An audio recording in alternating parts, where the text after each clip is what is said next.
देखु आज ओडिशार पूर्वतन मुख्यमंत्री तथा विजु जनता दल सभापति माननीय श्रीयुक्त नवीन पट्टनायक महोदय आह्वान क्रमे ये विक्षोभ प्रदर्शन कराऊँच।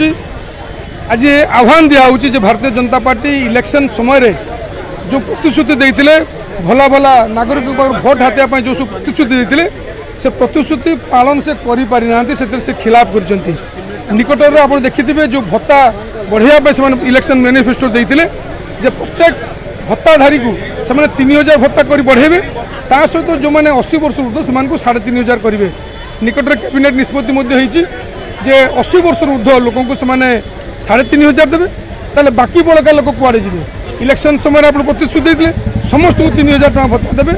आम ए दाबी करुँ इलेक्शन समय आप जो प्रतिश्रुति देते पालन करूँ प्रत्येक भत्ता हिताधिकारी को वर्धित भत्ता जो 3000 टका भत्ता आप प्रदान करूँ। यह सहित इलेक्शन मैनिफेस्टो विभिन्न प्रकार चंचकतार सहित विभिन्न प्रकार आप प्रसंग संकल्प तादे नहीं पालन करूँ। लोक जदि विश्वास कर भोट देते आपण लोक काम करार अच्छे केवल भोट हाथापी जो मिथ्या प्रतिश्रुति देते आगामी दिन जनसाधारण तार उचित जवाब देवे।